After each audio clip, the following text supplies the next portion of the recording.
नमस्कार। स्वदेश आहार में आपका स्वागत है। मैं हूं निकुंज डालमिया। जाहिर है इस समय पूरे फाइनेंशियल मार्केट में सिर्फ एक ही चर्चा है, कोरोना वायरस का जो नया वेरिएंट है उसका किस प्रकार का प्रभाव पड़ेगा। हालांकि ये नई खबर नहीं है, मगर ये खबर इस समय इतनी महत्वपूर्ण हो चुकी है कि अगर आप देखें शेयर बाजार की जो पोजीशनिंग है इस खबर के इर्द गिर्द ही घूम रही है। हमने शुक्रवार को देखा था कि भारतीय शेयर बाजार के अंदर भारी गिरावट हुई थी। उसके बाद इंटरनेशनल कमोडिटी प्राइसेस खास करके क्रूड को लेकर के भी काफ़ी मार पड़ी है। और ओवर द वीकेंड अगर आप न्यूज़ फ्लो देखें तो न्यूज़ फ्लो किसी प्रकार से कोई कन्विंसिंग नहीं लग रहे हैं। कुछ विशेषज्ञों का इस समय यह मानना है कि कोरोना का जो नया वेरिएंट है ये काफ़ी घातक साबित हो सकता है। कुछ विशेषज्ञों का ये भी मानना है कि ये घातक होगा मगर इससे कैजुअलिटी कम होगी। तो कुल मिलाकर के शेयर बाजार इस समय कंफ्यूज्ड है। मगर क्या कोरोना का जो वायरस वेरिएंट है क्या वही एक कारण है जिसकी वजह से शेयर बाजार नीचे जा रहा है? जी नहीं। अगर आप पिछले हफ्ते की ट्रेड की बात करें तो पिछले हफ्ते में हमने देखा था कि एफआई की जो सेलिंग थी वह काफ़ी ज़्यादा थी। और मेरा यह मानना है कि इस समय एफआई की सेलिंग कुछ दिन तक और जारी रह सकती है। इसका सबसे प्रमुख कारण है कि शेयर बाज़ार का जो मूल्यांकन है जिसे हम वैल्यूएशंस बोलते हैं उसको लेकर के इंडिया के अंदर इस समय मूल्यांकन कुछ इमर्जिंग मार्केट से इस समय ज़्यादा है। तो जाहिर है शेयर बाज़ार इज़ लाइक अ मार्केट जिसके अंदर आप महंगी चीज़ें बेचेंगे और सस्ती चीज़ें खरीदेंगे, और ग्लोबल लेवल पर यही हो रहा है। मगर चिंता की जो बात ये हो सकती है कि अगर इस समय इकोनॉमिक एक्टिविटी को कुछ भी असर पड़ेगा, ग्लोबली हम देख रहे हैं डेवलप नेशंस के अंदर इकोनॉमिक एक्टिविटी को असर करने की बात आ चुकी है, ट्रैवल रिस्ट्रिक्शंस आ चुके हैं। इसका सीधा प्रभाव दिसंबर के महीने के अंदर हॉस्पिटैलिटी इंडस्ट्री को पड़ेगा, टूरिज्म इंडस्ट्री को पड़ेगा, एक्सपोर्ट इंडस्ट्री को पड़ेगा, रिटेल इंडस्ट्री को पड़ेगा। उसको लेकर के भारत की कुछ कंपनियों पे सीधा असर पड़ सकता है। और शायद यही कारण है कि इंडियन होटल्स, थॉमस कुक, इंडिगो, आइनॉक्स, इन सभी शेयरों को काफ़ी ज़्यादा मार पड़ी है। तो जो लोग ये समझ रहे हैं कि शेयर बाज़ार केवल कोरोना के वेरिएंट की वजह से गिरा है, जी नहीं। शेयर बाज़ार के अंदर दो चीज़ें बहुत महत्वपूर्ण होती, न्यूज़ और वैल्यूएशंस। इस समय शॉर्ट टर्म में शेयर बाज़ार का मोमेंटम घूम चुका है और वैल्यूएशंस इस समय अट्रैक्टिव नहीं है। मगर बुल मार्केट ख़त्म नहीं हुआ है। मैं दोबारा बोलूँगा, जी हाँ, दिस बुल मार्केट करेक्शन और आने वाले दिनों के अंदर हो सकता है कि एक ज़बरदस्त बुल मार्केट आपको देखने को मिले। बिल्कुल निकुंज, लेकिन यहाँ पर साफ तौर से बाजार में कंफ्यूजन तो दिखाई ही दे रहा है। पिछले हफ्ते जो जोरदार गिरावट हमने देखी उसके बाद आज रिकवरी भी देखी गई है, लेकिन आज बाजार में पूरा दिन कारोबार कैसा रहा, समझते हैं हमारी सहयोगी पूजा त्रिपाठी से। ये हफ्ते की शुरुआत तो काफी अच्छी रही और बाजार शुक्रवार की गिरावट के बाद आज संभलते हुए नजर आए। निफ्टी और सेंसेक्स दोनों ही हरे निशान में बंद हुए। अगर निफ्टी की बात करें तो यहाँ पर करीब 27 अंकों की बढ़त देखी गई और सेंसेक्स करीब करीब 150 अंक ऊपर आज बंद हुआ। इसके अलावा बैंक निफ्टी 50 अंक की कमजोरी के साथ बंद हुआ। लेकिन अगर निचले स्तरों से बात करेंगे तो बैंक निफ्टी में भी करीब करीब 650 अंकों की रिकवरी देखी गई। आज आईटी और जो कंज्यूमर ड्यूरेबल इंडेक्स थे वहां पर मजबूती दिखी। वहीं बीएसई रियल्टी इंडेक्स में करीब 2% से ज्यादा की कमजोरी देखी गई। तो रियल्टी स्टॉक्स ने आज काफी ज्यादा दबाव बनाया। निफ्टी के चढ़ने वाले शेयरों पर अगर नजर डालें तो आज कोटक महिंद्रा बैंक ऊपर था, एचसीएल टेक, एचडीएफसी लाइफ और टाइटन यहाँ पर अच्छी बढ़त देखने को मिली। वहीं लूजर्स पे बीपीसीएल, सन फार्मा, एनटीपीसी और अदानी पोर्ट्स, आज ये सभी स्टॉक्स कमजोर थे। आईटी शेयर आज मजबूती के साथ कारोबार कर रहे थे। इसमें मिड कैप और लार्ज कैप स्टॉक सभी शामिल थे, जिसमें कि एचसीएल इन्फो में आज काफी अच्छी तेजी देखने को मिली। इसके बाद परसिस्टेंट, एचसीएल टेक, विप्रो यहाँ पर अच्छी तेजी थी। अब कोरोना के जो नए वेरिएंट आ रहे हैं उस खबर के आने के बाद हम देख रहे हैं कि डिजिटल स्टॉक्स और लॉकडाउन की थीम वाले जितने भी स्टॉक्स हैं वहां पर अब हल्की बढ़त और अच्छा मोमेंटम देखने को मिल रहा है। फार्मा स्टॉक्स में लेकिन आज कमजोरी थी। शुरुआती सेशन में काफी अच्छी यहाँ पर खरीदारी देखी गई, लेकिन आखिरी कुछ घंटों में कमजोरी हावी रही है और इसमें ग्लेनमार्क, कैडिला हेल्थ, ल्यूपिन और सन फार्मा आज कमजोरी के साथ बंद हुए। इसके अलावा बैंकिंग स्टॉक्स में भी आज कमजोरी थी, खासकर की निजी बैंकों में। इसमें बंधन bank, city union bank, AU small finance और फेडरल बैंक में आज काफी ज्यादा कमजोरी देखने को मिली। और रियल एस्टेट स्टॉक्स में भी आज काफी ज्यादा कमजोरी थी। Prestige estates, Phoenix mills, Godrej properties और ओबरॉय रॉयल्टीज ये सभी आज गिरावट के साथ कारोबार कर रहे थे। हमारी दूसरी बड़ी खबर है टेलीकॉम प्राइस हाइक। पिछले हफ्ते भारती, फिर वोडाफोन, अब रिलायंस ने प्राइस हाइक करा है और शेयर बाजार में इस समय विशेषज्ञों का मानना है कि जो प्राइसिंग पावर है वह कंज्यूमर के हाथ से कंपनीज के हाथ में आ चुका है। अंग्रेजी में कहावत है that what is good for consumers sometimes is not good for share holders.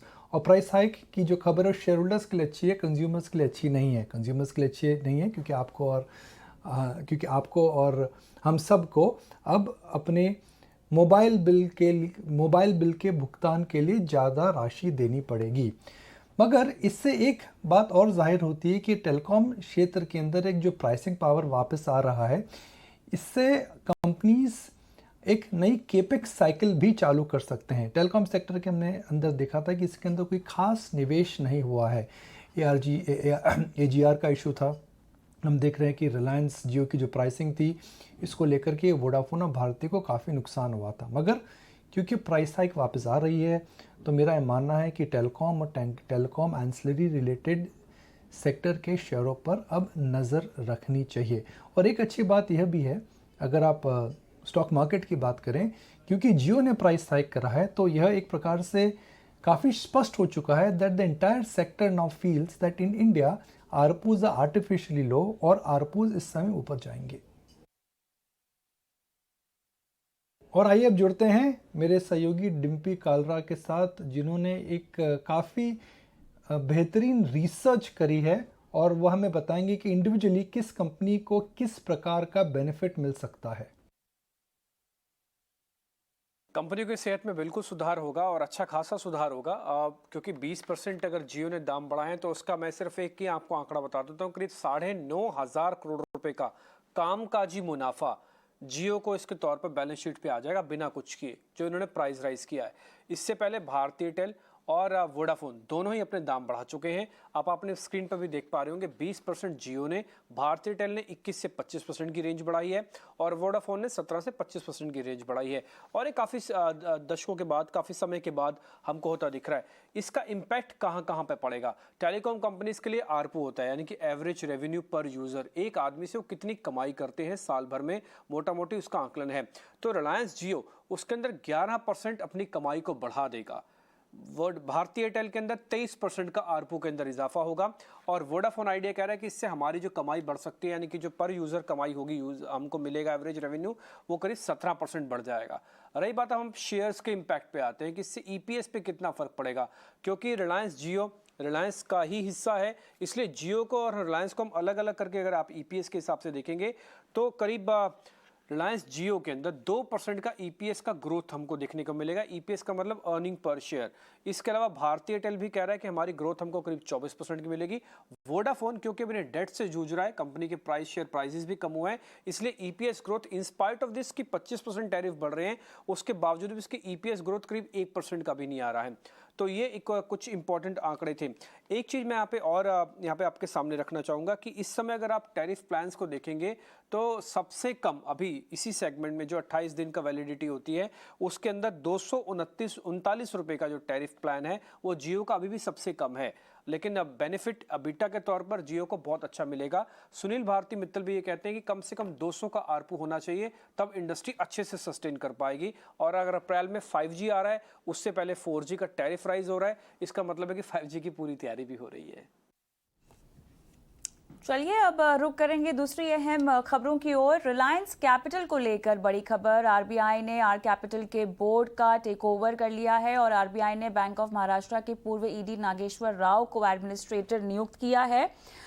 खबर पर तमाम डिटेल्स देने के लिए सहयोगी अंकुर मिश्रा हमारे साथ जुड़ गए हैं। तो अंकुर बताएं यहाँ पर क्या है इसको लेकर खास खबर? जी हाँ, रिजर्व बैंक ऑफ इंडिया ने रिलायंस कैपिटल के बोर्ड को सुपरसीड किया है और ये सुपरसीड इसलिए किया गया है बोर्ड को क्योंकि रिजर्व बैंक ने बोला है कि वो कई दिनों से अपने पेमेंट ऑब्लिगेशंस को पूरा नहीं कर पा रहे थे। साथ ही साथ कुछ गवर्नेंस कंसर्न्स भी थे जो कंपनी एड्रेस नहीं कर पाई। इसको हाईलाइट करते हुए रिजर्व बैंक ने अब एक एडमिनिस्ट्रेटर को नियुक्त किया है, बैंक ऑफ महाराष्ट्र के पूर्व ईडी नागेश्वर राव, जो कि अब कंपनी को रन करेंगे। इसके अलावा ये कंपनी बहुत ही जल्द आरबीआई के द्वारा एनसीएलटी में रेफर की जाएगी और वहां पर इंसॉल्वेंसी और बैंक्रप्सी कोड के तहत कार्रवाई होगी।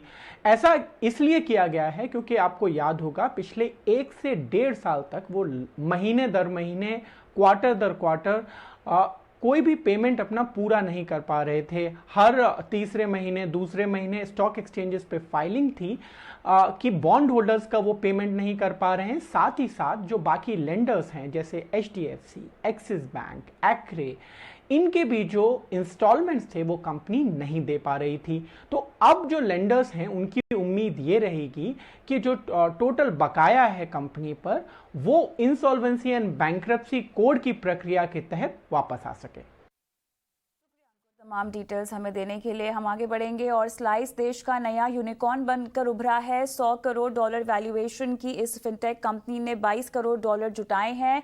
टाइगर ग्लोबल और इनसाइड पार्टनर्स से फंडिंग जुटाई गई है और हमारी सहयोगी नयनतारा राय ने कंपनी के फाउंडर और CEO राजन बजाज से एक्सक्लूसिव बातचीत की और भविष्य की योजनाओं के बारे में उनसे जानने की कोशिश की। What are you going to do with this $220 million?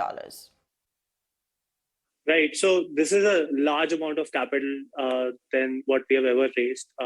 We raised about $20 million in June this year. So this is like almost 10 times larger than that. What COVID made us realize is it's always better to have larger capital than probably what you need. And this capital serves that purpose for us. We're going to invest this capital on scaling from here. We have built Slice in a manner from the early days that it's a robust business before it's anything else. But then we started working on our risk excellence, the frictionless product experience, because of which we have been growing fast. So in order to now meet that demand, because the business doesn't need a lot of burn capital, we still need a lot of scale capital to be able to raise debt from capital markets, to be able to grow our GTV. So majority of this capital will go towards that. But also part of the capital will go towards hiring great designers, engineers, product managers, and launching new product lines like UPI, where we want to be the best payments experience for the youth of this country. So tell us a little bit, because we've also seen Slice pivot a couple of times. You kind of built a name for yourself for being the startup that will lend to Gen Zs, to millennials, to those folks who have never taken credit before. Therefore, it's a very risky business as well. Right. We have not just pivoted 2 times. I've pivoted at least 6-7 times from the time I've started up in 2015. We were earlier a rental startup in the sharing economy space. And that was something that I was really passionate about from my college days. So when I was in Flipkart, I left Flipkart in about 10-11 months time because I wanted to realize that passion, converted into a startup, but it didn't work out. We had 3 pivots there. And then we started Slice in the early days, which was a buy now, pay later product in its earlier avatar. We scaled it to becoming a buy now, pay later plus product with commerce added into it. But at some point in 2018, we realized that merchants in India are still aware still not aware about buy now, pay later being a win-win for them, where they're not willing to pay commissions, the fee that's must for buy now, pay later platforms to work, because at the other side, you want to provide flexibility for customers to pay over 3 months and 6 months. And that's when we pivoted to card, because we saw a huge need in simplicity, in transparency, in just speaking to the customers in their language that was missing. And we started our card product in May 2019, and it's been a wonderful journey since then. We've been growing at almost 25% month on month consistently, even though we lost about 10-11 months during COVID. Otherwise, we probably would have been having this conversation 12 months back. And we think right now where we are very comfortable with that position. We have a very strong growth in front of us and some new product lines coming up. So it's pretty clear compared to all those 5-6 pivots, which were important to make us get here. सरकार ने central electronic limited के strategic disinvestment को मंजूरी दे दी है और यहाँ पर आपको बता दें कि Messrs Nandlal finance and leasing private limited ने इसके लिए 210 करोड़ 60 हज़ार की बोली भी लगाई है, जो सबसे ज़्यादा थी। और अब लेटर ऑफ इंटेंट जारी करने के साथ शेयर परचेज एग्रीमेंट पर साइन किए जाएंगे। माना यह जा रहा है कि वित्तीय साल 2021-22 के दौरान ये ट्रांजैक्शन पूरा हो जाएगा। कोरोना के डेल्टा वेरिएंट का खात्मा अभी पूरी तरह से नहीं हुआ है और ऐसे में इसके एक नए वेरिएंट ओमिक्रॉन ने दहशत पैदा कर दी है। साउथ अफ्रीका में मिला ये नया वेरिएंट अब तक 10 देशों में फैल चुका है। दुनिया भर के वैज्ञानिक इसके खतरे को आंकने में लगे हुए हैं। कई एक्सपर्ट्स की माने तो ये वेरिएंट कोरोना वायरस का सबसे संक्रामक और घातक वेरिएंट हो सकता है। देखिए हमारी ये खास रिपोर्ट। कोरोना वायरस के नए वेरिएंट ओमिक्रॉन ने एक बार फिर दुनिया भर में टेंशन बढ़ा दी है। अभी पूरी दुनिया डेल्टा वेरिएंट की मार से धीरे धीरे उबरने की कोशिश कर रही थी कि कोरोना के नए वेरिएंट ओमिक्रॉन ने दस्तक दे दी है। चिंता की बात यह है कि पहचाने जाने के सिर्फ 2 दिन में ही WHO ने ओमिक्रॉन को वेरिएंट ऑफ कंसर्न घोषित कर दिया है।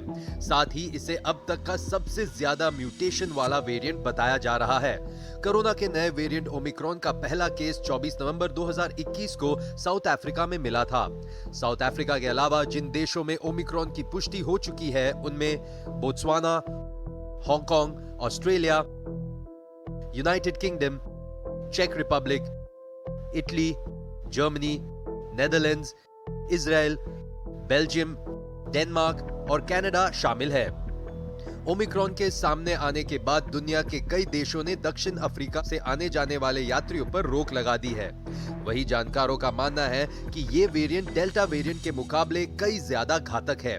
ओमिक्रॉन संक्रमित मरीज 35 लोगों तक वायरस फैला सकता है, जो कि डेल्टा से 500% ज्यादा संक्रामक है। वही साउथ अफ्रीका के वैज्ञानिकों के मुताबिक नए वेरिएंट में 30 म्यूटेशन है, जो काफी ज्यादा है। ओमिक्रॉन वायरस स्पाइक प्रोटीन में मिला है। स्पाइक प्रोटीन को ही कोरोना की दवाएं और टीके टारगेट करते हैं, यानी इस नए वेरिएंट की वजह से एंटीबॉडी की संख्या घट सकती है। साथ ही वैक्सीन का असर कम हो सकता है।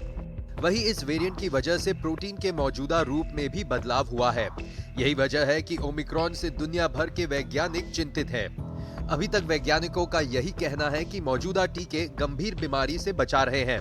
जिन जगहों पर ज्यादा वैक्सीनेशन हुआ है वहां अस्पताल में भर्ती होने या कोविड की वजह से मौत को बहुत हद तक कंट्रोल किया जा सकता है। लेकिन दुनिया भर में बड़ी संख्या में लोगों को अभी भी टीका नहीं लगा है।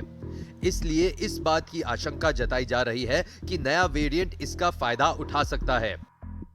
ओमिक्रॉन जो वायरस वेरिएंट के बारे में पिछले 3-4 दिन से बहुत ज़्यादा एक तरीके से घबराहट और डर फैला हुआ है, उस बारे में पहली बात तो मैं कहूँगा कि इसमें पैनिक होने की या डरने की ज़रूरत नहीं है, क्योंकि इस विषय में एक तरफ तो वैज्ञानिक लोग लगे हुए हैं, दूसरी ओर जो पब्लिक हेल्थ के लोग हैं वो भी अध्ययन किया जा रहा है और साथ ही साथ इंटरनेशनल लेवल पे कोलैबोरेशन करके इस वेरिएंट के बारे में ज़्यादा जानने की पूरा प्रयास किया जा रहा है। इसके साथ ही ओमिक्रॉन की शुरुआती रिपोर्ट्स भी बेहद चौंकाने वाली है। दक्षिण अफ्रीका के 3 प्रांतों में रोज मिलने वाले 90% केस इसी वेरिएंट के हैं, जो 15 दिन पहले सिर्फ 1% थे। वही ओमिक्रॉन वेरिएंट के खतरे को देखते हुए भारत सरकार ने अंतर्राष्ट्रीय यात्रियों के लिए नई गाइडलाइन जारी की है। नई गाइडलाइंस के मुताबिक एट रिस्क देशों से आने वाले सभी यात्रियों को आने के साथ ही कोविड-19 टेस्ट कराना होगा। ईटी नाउ स्वदेश। WHO यानी विश्व स्वास्थ्य संगठन ने कोविड-19 के नए वेरिएंट ओमिक्रॉन को दुनिया के लिए बेहद हाई रिस्क वाला वेरिएंट बताया है। WHO ने इसे लेकर पूरी दुनिया को चेतावनी भी दी है और कहा है कि ये वेरिएंट कितना संक्रामक है और खतरनाक है, फिलहाल इसे लेकर अनिश्चितता बनी हुई है। WHO का कहना है कि अगर ओमिक्रॉन के चलते कोविड-19 की नई लहर फैलती है तो इसके नतीजे बेहद गंभीर होंगे। हालांकि WHO के टेक्निकल नोट में कहा गया है कि अभी तक इस वेरिएंट के चलते किसी की मौत नहीं हुई है।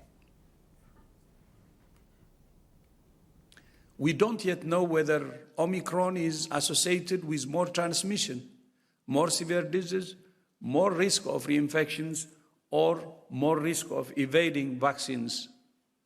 Scientists at WHO and around the world are working urgently to answer these questions. We shouldn't need another wake-up call. We should all be wide awake to the threat of this virus. Covid के Omicron variant को लेकर भारत भी सतर्क है। केंद्रीय स्वास्थ्य मंत्रालय ने आज कोविड ओमिक्रॉन वायरस के बारे में एक महत्वपूर्ण बैठक भी की। इस बैठक में सभी राज्यों से कहा गया है कि वो वैक्सीनेशन और टेस्टिंग को ज्यादा से ज्यादा बढ़ाएं। तमाम डिटेल इस खबर पर दे रहे हैं हमारे सहयोगी समीर दीक्षित। देश में कोविड के नए वेरिएंट यानी ओमिक्रॉन के खतरे को देखते हुए लगातार सभी मंत्रालय अपने स्तर पे बैठक कर रहे हैं, समीक्षा बैठक कर रहे हैं और इसी दिशा में आज केंद्रीय स्वास्थ्य मंत्रालय ने भी एक अहम बैठक करी है, समीक्षा बैठक करी है और इसमें सभी राज्यों से फीडबैक लिया गया है कि वहां पर टेस्टिंग को लेकर के जो इंफ्रास्ट्रक्चर है वो कितना तैयार है, आंकड़े क्या कह रहे हैं और खासकर केरल, दिल्ली, महाराष्ट्र इन राज्यों पर विशेष तौर पे जोर दिया गया है क्योंकि जो इंटरनेशनल पैसेंजर्स की संख्या है या जो ट्रैवलिंग है वो इन राज्यों को लेकर के ज्यादा है। साउथ के स्टेट्स को लेकर के भी जो स्वास्थ्य मंत्रालय है उसने चिंता जताई है और वहां पर भी टेस्टिंग को बढ़ाने के लिए जोर देने पर कहा गया है। इसके बाद में जो फीडबैक आएगा ये शेयर किया जाएगा एविएशन मंत्रालय के साथ में और एविएशन मंत्रालय की भी एक अहम बैठक होने जा रही है जिसमें इंटरनेशनल फ्लाइट के रिजम्पशन इसको दोबारा शुरू करने को लेकर के एक रिव्यू मीटिंग होगी और उस पर यह फैसला लिया जाएगा कि क्या जो 15 दिसंबर की तारीख तय की गई है इसको बरकरार रखना है या इसमें बदलाव किया जाना है। तो अभी टेस्टिंग, सर्विलांस और ट्रेसिंग ये जो स्ट्रेटजी है सरकार की इस पर जोर दिया जा रहा है और साफ तौर पे जो चिन्हित राज्य हैं उनसे साफ तौर पे कहा गया है कि टेस्टिंग के आंकड़े लगातार बढ़ाएं और उसको पब्लिक डोमेन में भी रखें ताकि किसी भी तरीके की कोई शंका लोगों के मन में भी ना रहे। कोविड वैक्सीन की बूस्टर डोज और नए वायरस के म्यूटेशन को लेकर थायरोकेयर के पूर्व चेयरमैन वेलुमणि का कहना है कि ओमिक्रॉन वेरिएंट तेजी से फैलने वाला है। हालांकि अभी तक इससे किसी की मौत की खबर नहीं है। Is known for mutations. Virus has to mutate. Viruses have been mutating. Now, so is the COVID. Whether this mutation is only in South Africa and then moving out, or other countries also have, but they have not still studied the genomic sequence, we have no idea. Now that we are all started getting fear and panic, now government of India will force a lot more genomic studies, whether it is gone or still there, we should not give up. Having said that, in my personal opinion, this virus appears to be moving fast or spreading fast, but I don't think anybody has reported it is deadly. It is fast. So the reaction of the market is predictable because markets have learned a lot in the first wave, again in the second wave. So market reaction is predictable, government reactions are predictable, but I think we are safe enough to have very mild, if at all, any impact. There are two aspects to the booster. Booster adding more epitopes of virus and safeguarding us from future mutations is a true booster. It is needed if people can identify so that we don't have to wait till a mutation happens. We might have a very well safeguarded body. Second one is, if the virus is not mutating, virus is the same. If you already received 2 doses, I think there is no need for a booster dose.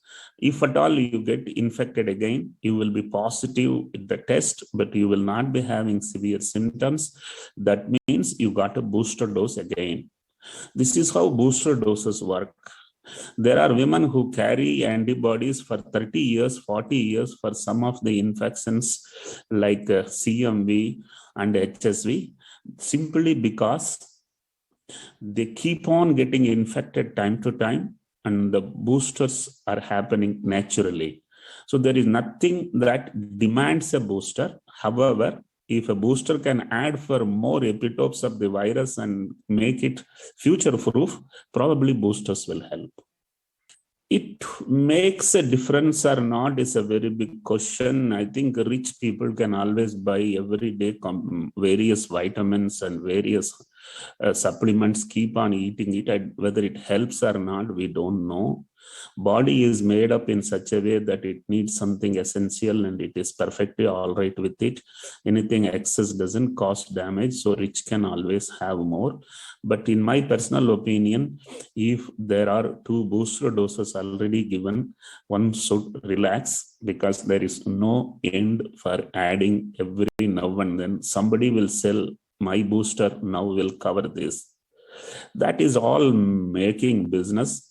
I don't think truly that will be needed for a common man.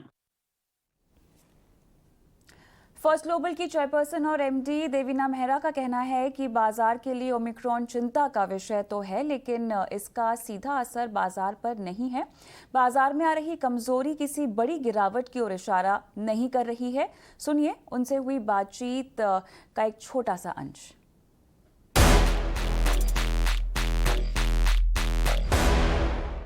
ये जो latest variant की खबर आई है, इसके बाद how concerned are you?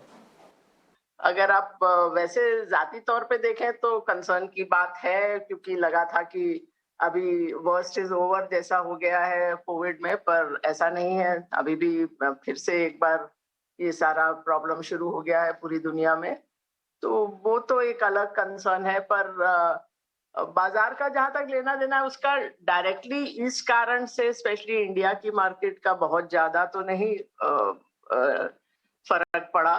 वो तो पहले से ही आपने देखा था कि बाजार थोड़ा वीक हो गया था, जो कि एक्सपेक्टेड था। आई मीन हम लोग सब थ्योरी में तो बात करते हैं कि मार्केट में इतनी तेजी आएगी तो कभी ना कभी करेक्शन आएगा, गिरावट आएगी, पर जब वो आती है तब कुछ हद तक पैनिक जैसा माहौल हो जाता है कि पता नहीं अब शायद ये सब चीजों का पूरी तरह अंत हो रहा है। तो वो बात भी नहीं है, अभी ऐसा नहीं लगता।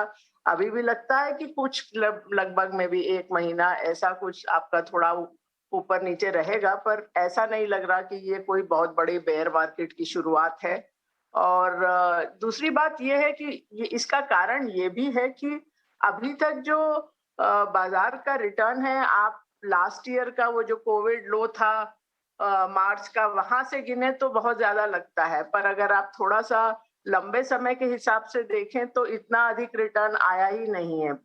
तो मैं देख रही थी जैसे सेंसेक्स का 40 साल का ट्रैक रिकॉर्ड, तो पहला दशक जो था 1980 से 1990 का, उसमें 21% कंपाउंडिंग थी। उससे अगले दशक में 14%, फिर 17%। तो जो 2010 से 20 वाला दशक था उसमें आपके 8-8.5% कंपाउंडिंग थी, जो फिक्स डिपॉजिट रेट से भी कम थी।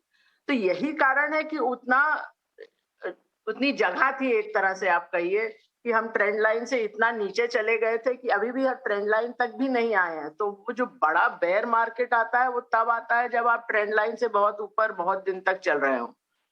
अभी ये जरूर है कि ये कोविड वेरिएंट के कारण भी और कारणों से भी आपको सेक्टर थोड़ा सोच समझ के लेना पड़ेगा। वो तो हमेशा ही रहता है एक तरह से बाजार में, तो बस उतना ही उतनी ही सावधानी की जरूरत है। राइट देवीना, आपने बहुत ही इंटरेस्टिंग डेटा पॉइंट शेयर किया, और हमारे व्यूअर्स जो mostly medium to long term investors हैं, निवेशक ओरिएंटेड लोग हैं, उनके लिए बहुत अच्छा पर्सपेक्टिव आपने ऐड किया। लेकिन for a moment short to medium term वाले लोगों की एक बात सुनते हैं। ये बात निकल के आ रही है कि इस समय जो मार्केट का फॉरवर्ड वैल्यूएशंस है निफ्टी या सेंसेक्स का, वो अपने 5 ईयर एवरेज के ऊपर है, 10 ईयर एवरेज के ऊपर है, इवन 15 ईयर एवरेज के ऊपर चला गया है। अगर ये सच है और थोड़ा मीन रिवर्जन पॉसिबल है यहाँ से, तो आपको वैल्यूएशन कंफर्ट किस लेवल्स पे आएगा, या कौन से फैक्टर्स आप देख के नेक्स्ट 4 to 6 वीक्स या इवन फ्यू मंथ्स जो करेक्टिव फेज का है, आपको कहाँ पे कंफर्ट आएगा?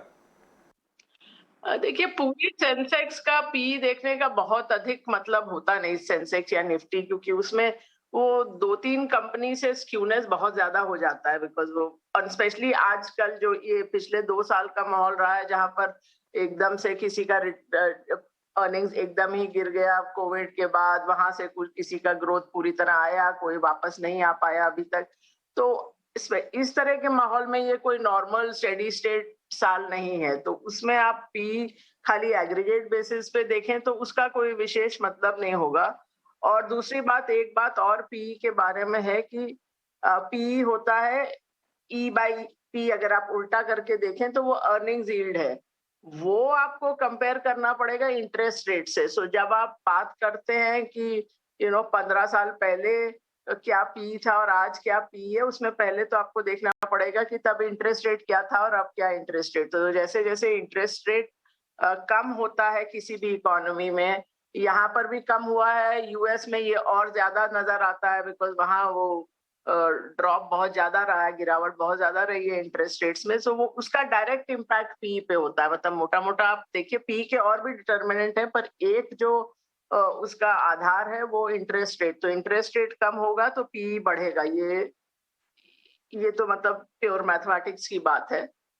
और इसीलिए मैं कहती हूँ कि आपको सेक्टोरली देखना पड़ेगा। आप पूरा एक बार क्योंकि आप अभी तो इतना नुआंस है कि आप देखिए अगर ऑटो में देखें तो 4 व्हीलर ठीक लगते हैं पर 2 व्हीलर ठीक नहीं लगते हैं, क्योंकि इकोनॉमी में भी अभी एक तरह से 2 भाग हो गए हैं, जहां पर जो जिनकी अर्निंग अच्छी रही है, जिनका आय अच्छी रही है, वो अभी भी कंज्यूम कर रहे हैं, जबकि इकोनॉमी में अभी अर्थव्यवस्था में ऐसे बहुत सारे लोग हैं जिनकी या तो नौकरी या बिजनेस वो अभी कोविड के प्रॉब्लम से निकला ही नहीं है।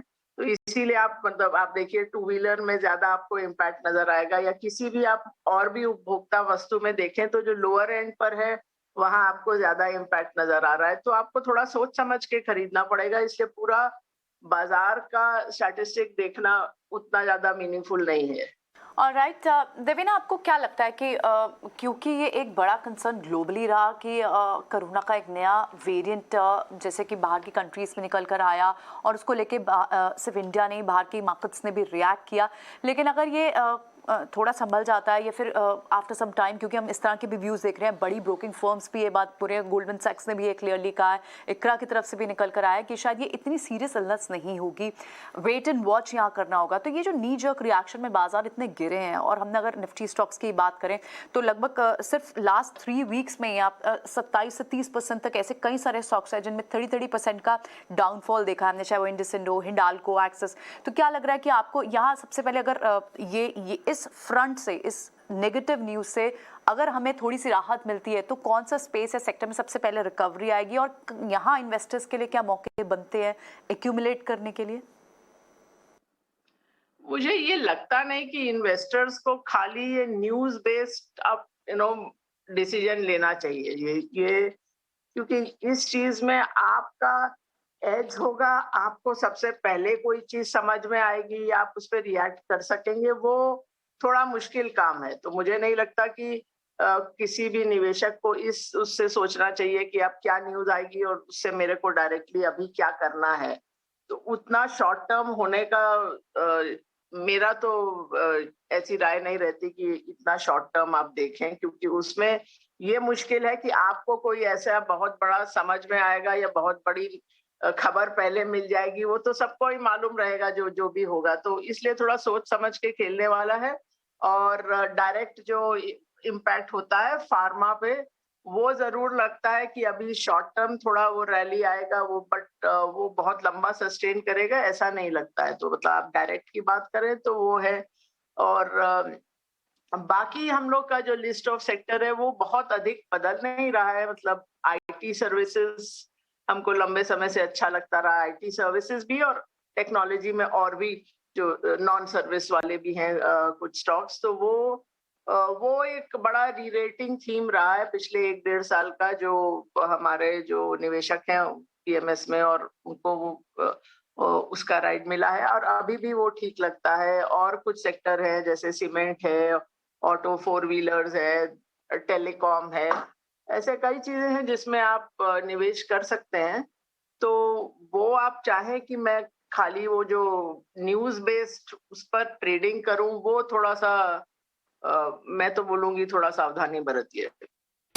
अब बारी आती है मनी मंत्रा की, जहां पर आज हम आपको बताएंगे कि अगर आप रिटायर हो चुके हैं तो कैसे आपकी पेंशन का इंतजाम होगा, वो कौन से निवेश के विकल्प हैं जहां पर आपको निवेश करने से हर महीना, हर तिमाही, छमाही या सालाना जब भी आपको राशि की जरूरत हो मिल जाएगी। देखिए मनी मंत्रा।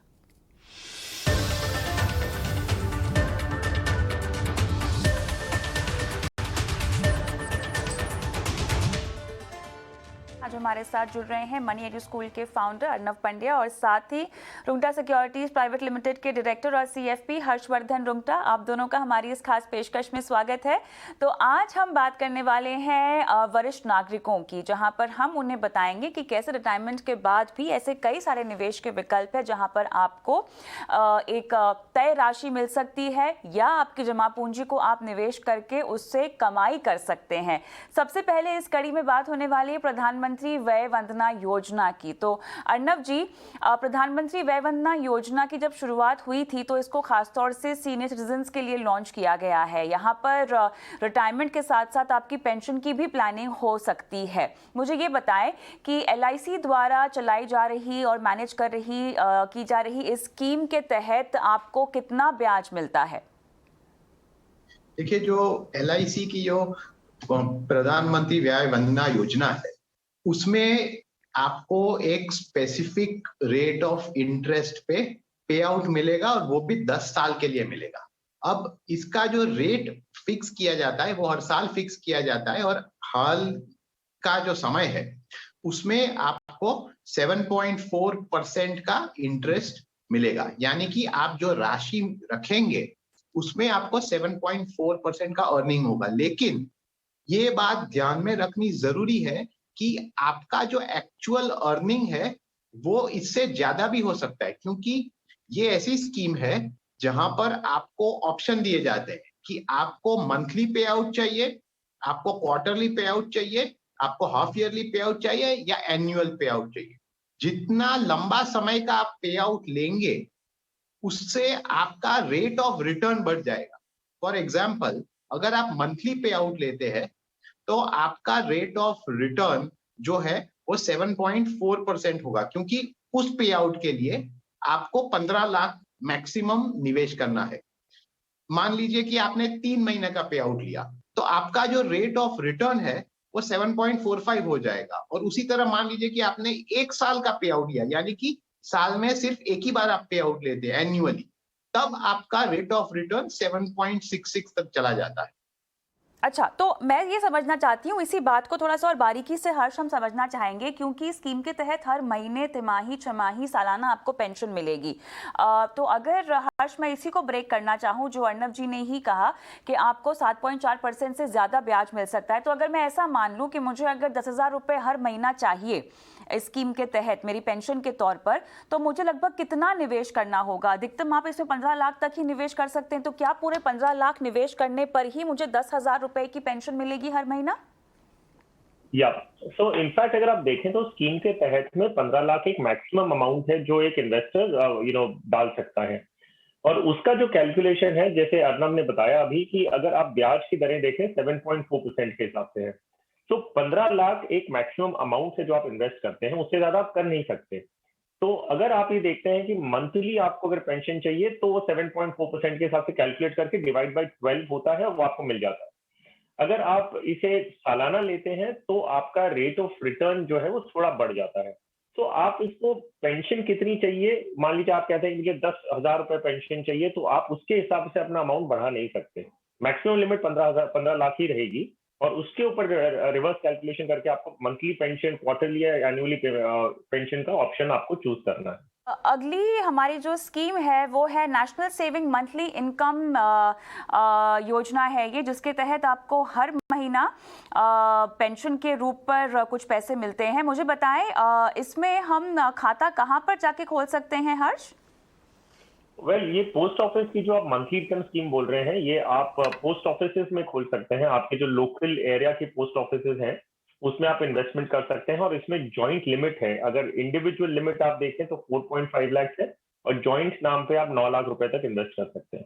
चलिए, ये पूरी बातचीत आप देख सकते हैं हमारे YouTube चैनल पर मनी मंत्रा प्लेलिस्ट में जाइए और आपको शो मिल जाएगा। लेकिन जब बात हो रही है यहाँ म्यूचुअल फंड्स की, तो म्यूचुअल फंड्स में पैसा लगाने वाले 70% निवेशकों की सालाना आय 5 लाख रुपए से कम है। ये बात लोकसभा में इंडिविजुअल इन्वेस्टर्स को लेकर दी गई जानकारी से निकल कर आई है, और लोकसभा में दी गई इस जानकारी में और क्या क्या दिलचस्प बातें हैं, बता रही हैं हमारी सहयोगी खुशबू तिवारी। जी बिल्कुल, म्यूचुअल फंड को छोटे निवेशकों के लिए एक वेल्थ क्रिएशन का बड़ा जरिया माना जाता है और आज की जो लोकसभा में ये जो जवाब दिया गया है इस डेटा को लेकर, उसमें भी यही बात सामने देखने को मिल रही है। उसमें कहा गया है कि जो 1 से 5 लाख रुपए तक के इनकम स्लैब के लोग हैं, वो टोटल इंडिविजुअल इन्वेस्टर्स जो हैं उसमें से 61.21% ऐसे इन्वेस्टर्स हैं जो सिर्फ 1 से 5 लाख रुपए के इनकम स्लैब में आते हैं। वहीं जो 1 लाख से भी कम कमाते हैं, ऐसे 8.8% इन्वेस्टर्स की हिस्सेदारी रखते हैं टोटल जितने भी इन्वेस्टर्स हैं, इंडिविजुअल इन्वेस्टर्स उसमें से। और अगर हम AUM की बात करें कि 5 लाख रुपए से भी कम की जो इनकम स्लैब के लोग हैं वो कितना AUM रखते हैं इसमें, तो ये 30% के आसपास आता है, जिसमें से 1 से 5 लाख रुपए की इनकम स्लैब वालों का 24% के आसपास AUM में हिस्सेदारी है। यानी जो एसेट अंडर मैनेजमेंट है उसमें से 30% का जो इन्वेस्टमेंट है होल्डिंग वो इन निवेशकों के पास है। अगर हम बड़े स्लैब की बात करें तो 1 से 5 करोड़ के जो स्लैब है, इनकम स्लैब है, उसमें इन्वेस्टर्स भले ही कम हो, 1% से भी कम इन्वेस्टर्स इसमें हैं, लेकिन जो एसेट अंडर मैनेजमेंट का हिस्सेदारी है वो 30% से भी ज़्यादा इसी कैटेगरी से आती है। और जो मीडियम कैटेगरी बात करें अगर 5 से 10 लाख रुपए के बीच की सैलरी वालों की, तो वहाँ पे भी तकरीबन 19% जो इन्वेस्टर्स हैं वो इस कैटेगरी से आते हैं। और अब बात ऐसी कंपनी की जिसने खरीदारी की परिभाषा ही बदल दी। ये है online e-commerce grocery Big Basket, जो देश का सबसे बड़ा ऑनलाइन ग्रोसरी प्लेटफॉर्म बन गया है। कैसे बिग बास्केट ने ये सफ़र तय किया और आगे क्या फ्यूचर प्लान्स हैं, बताएंगे आज के स्वदेश हीरो में।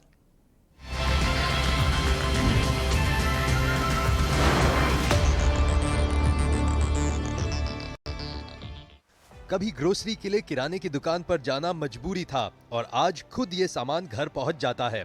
और ये कमाल था हरी मेनन के प्लान का, जिन्होंने देश की सबसे बड़ी ऑनलाइन ग्रोसरी कंपनी खड़ी की, और ये थी बिग बास्केट, जिसने खरीदारी का तरीका ही बदल दिया। बिग बास्केट की कहानी शुरू होती है आज से 22 साल पहले। साल था 1999, जब हरी मेनन, VS सुधाकर, अभिनय चौधरी और विपुल पारेख ने फैब मार्ट की स्थापना की, जिसे एक ऑनलाइन मार्केट से फिजिकल ग्रोसरी बिजनेस में बदला गया। लेकिन उनकी पहली कोशिश नाकाम रही। इसके बाद एक बार फिर से चारों साथी नए प्लान के साथ मैदान में उतरे और 10 साल पहले साल 2011 में चारों ने मिलकर बिग बास्केट की स्थापना की और इस मिथ को तोड़ दिया कि ई-कॉमर्स FMCG सेक्टर में कामयाबी हासिल नहीं कर सकता। शुरुआती दिक्कतों के बाद कंपनी एक मजबूत बिजनेस मॉडल के साथ धीरे धीरे लेकिन लगातार आगे बढ़ती चली गई। कंपनी ने पहले दौर में शुरुआती फंडिंग के तौर पर $1 करोड़ जुटाए और ये उस समय की सबसे ज्यादा फंडिंग पाने वाली चुनिंदा स्टार्टअप्स में शामिल हो गई और यही फंडिंग बाद में बढ़कर $30 करोड़ तक पहुंच गई। आज बिग बास्केट भारत में अग्रणी सुपरमार्केट किराना स्टोर्स में से एक है, जो लगभग 18,000 से अधिक उत्पादों और 1000 से अधिक ब्रांडों के साथ भारत में सबसे बड़े ऑनलाइन फूड और ग्रोसरी स्टोर के रूप में काम करता है, जो चावल, दाल, फल, सब्जियां, मसाले, पैक्ड फूड, कोल्ड ड्रिंक्स और पर्सनल केयर प्रोडक्ट्स समेत कई और प्रोडक्ट्स की ऑनलाइन डिलीवरी करता है, जिसका देश के 25 शहरों में कारोबार है। बिग बास्केट की कामयाबी का अंदाजा इसी से लगाया जा सकता है कि टाटा ग्रुप ने इस कंपनी पर अपना भरोसा जताया और 64% हिस्सेदारी खरीद ली। वही कुछ दिन पहले ही बिग बास्केट ने देश में अपना पहला रिटेल आउटलेट खोला है। बेंगलुरु में खोले गए इस ऑफलाइन स्टोर का ब्रांड नेम फ्रेशो रखा गया है। यहाँ फ्रेश फ्रूट और वेजिटेबल्स बेचे जाएंगे। कंपनी के CEO और को-फाउंडर हरी मेनन का प्लान है कि 2026 तक देश में 800 फ्रेशो स्टोर्स खोले जाएंगे, जिसके जरिए कंपनी का 12,000 करोड़ की सालाना बिक्री होगी। 2026 तक बिग बास्केट का रेवेन्यू $8 बिलियन तक पहुंचाने का टारगेट है। आने वाले दिनों में बिग बास्केट की एक्सप्रेस डिलीवरी सेवा भी लोगों तक पहुंचने वाली है, जिसके जरिए सिर्फ 10 से 20 मिनट में डिलीवरी की जाएगी। वही big basket B2B business model के तहत किराना स्टोर्स के साथ कनेक्टेड है। फिलहाल बिग बास्केट के नेटवर्क में करीब 75,000 किराना स्टोर्स है। इनकी तादाद 6 लाख तक करने का टारगेट है। इसीलिए जाने माने स्टार्टअप बिग बास्केट को बनाया है हमने आज का स्वदेश हीरो। ET नाउ स्वदेश। वहीं बिग बास्केट के CEO और फाउंडर हरी मेनन से बात की हमारी सहयोगी नयनतारा राय ने और उनके फ्यूचर प्लान्स के बारे में तमाम बातें जो की गई है, आइए आपको सुनाते हैं।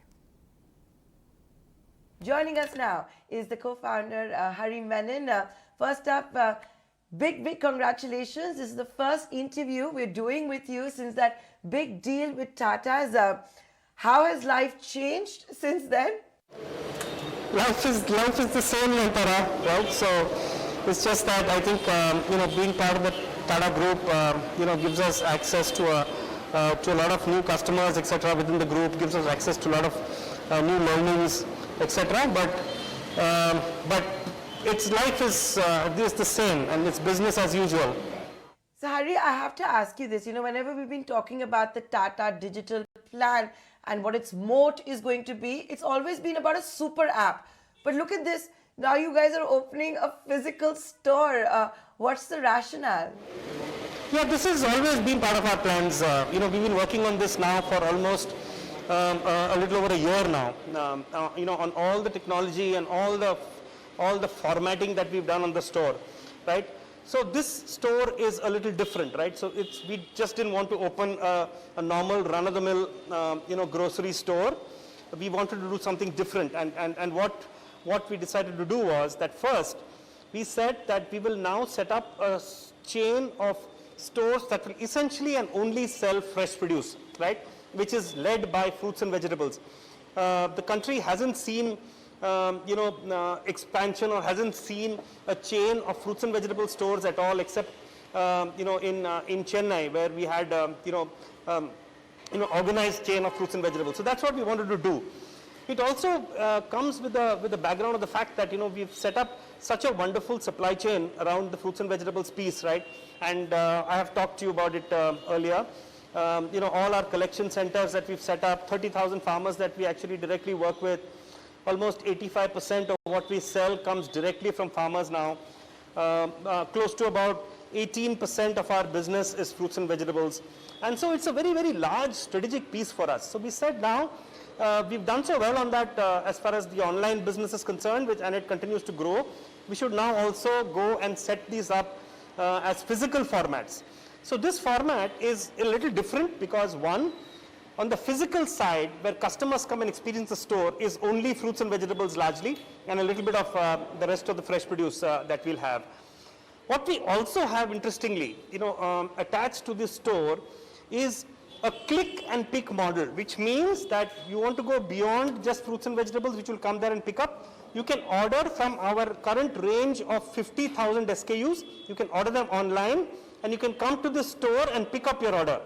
So we are actually enabling one,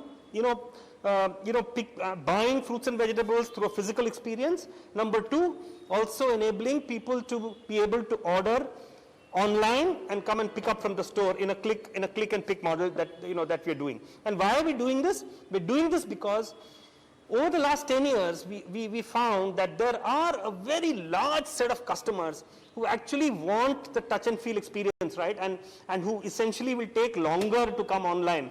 So we thought we should get to them faster through this physical store format, and also in the physical store, while they're shopping, they could have ordered online and come and pick up stuff. So we are actually got a seamless blend of both physical and online that's available in the store.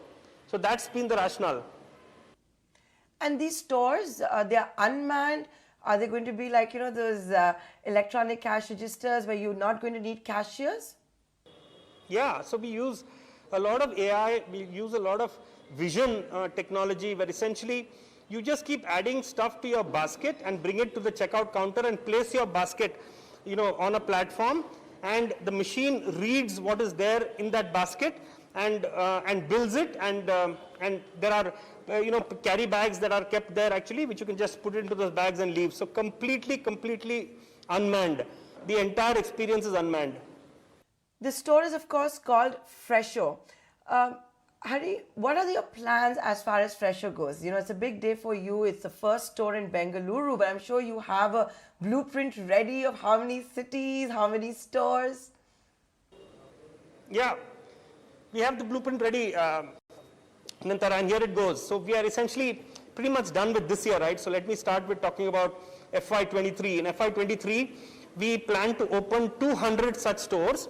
Essentially, we are keeping this format in only our tier 1 cities to start with right now. So in tier 1 cities, we'll cover all the 10 tier 1 cities that we currently operate in. FY23 we'll have 200 stores. FY26 the plan is to open 800 stores across the country, across these 10 cities in tier 1. And FY26 from a volume perspective, this business will be close to about $1.5 billion as far as revenue is concerned. So that's really how we'll scale this business from now till FY26. And with that, Hari, we'd like to congratulate you and the entire Big Basket team. You know, you've been dreaming of opening these physical stores for a long time. Today, it is D-Day. It has indeed happened. We will soon see 800 of them in the next couple of years. So interesting times ahead, and look forward to many more interviews. Thank you so much, Nayantara. Great talking to you. आगे बढ़ते हैं। कृषि कानून वापसी bill संसद के दोनों सदनों से पास हो गया है। अब ये बिल राष्ट्रपति के पास भेजा जाएगा और संसद के शीतकालीन सत्र के पहले दिन ही कृषि मंत्री तोमर ने कृषि कानून वापसी बिल को सदन के पटल पर रखा और विपक्ष के हंगामे के बीच सबसे पहले लोकसभा से इस बिल को मंजूरी मिली। विपक्ष इस विधेयक पर सदन में चर्चा की मांग करते हुए सरकार पर हमलावर थे। हंगामे की वजह से लोकसभा की कार्यवाही कल तक के लिए स्थगित करनी पड़ी और राज्यसभा में विपक्ष ने जमकर हंगामा किया। इस हंगामे के बीच ही बिल राज्यसभा में भी पास हो गया।